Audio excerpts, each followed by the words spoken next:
Hi everyone, it's Lynnea for InkOn3. Today I have a really easy masked and ink blended card to share with you. And originally I had thought that this would be a one-layer card, but I forgot to add in my sentiment. So I ended up adding my sentiment with a bit of dimension, but with a little bit of altering, this could definitely be a one-layer card. I'm starting off with the Reverse Confetti Snowflake Season stamp and die set. You can do this technique with any stamp and coordinating die set. And I have a sticky grid mat that I'm using in my Misty. This is just so that I can stamp off of my card front on all four sides.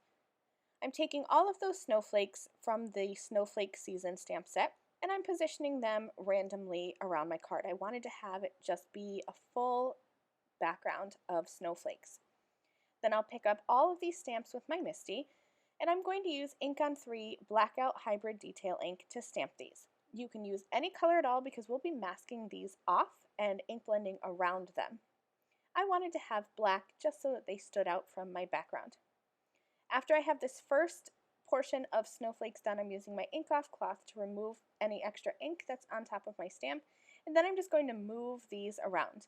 I only ended up using that really large square shaped snowflake once, and then that second largest snowflake I used that twice, and then the others I used a few more times, maybe 3 or 4 times for each of those.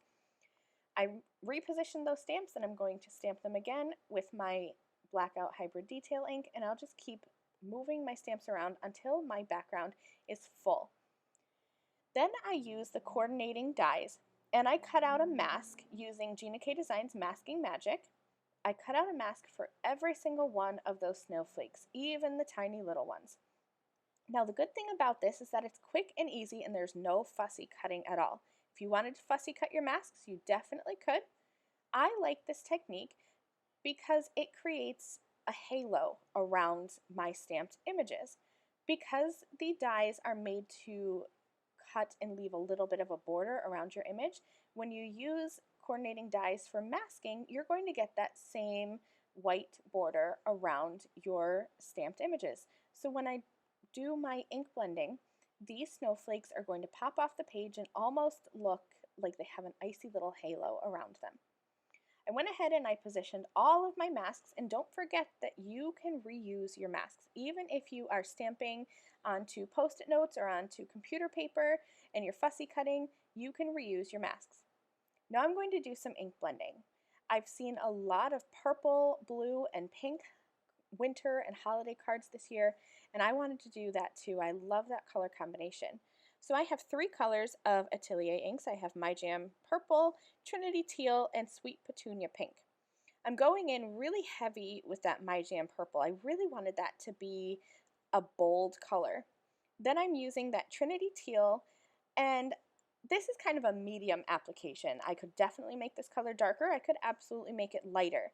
But I wanted to go from a bold and dark purple to kind of a medium of that blue and then come in light with this pink at the top. So again, I could absolutely make this pink more vibrant, but I kind of liked this paler appearance of the Sweet Petunia Pink. I'm making sure that I blend all of those colors together, and then I'm going to remove those masks. Now what you won't see here, but you will see in the finished product, is that I decided I wanted to have a little something else to this background. So after I removed all of these masks, I decided to add some spatters because you know me, I love to add spatters onto my cards.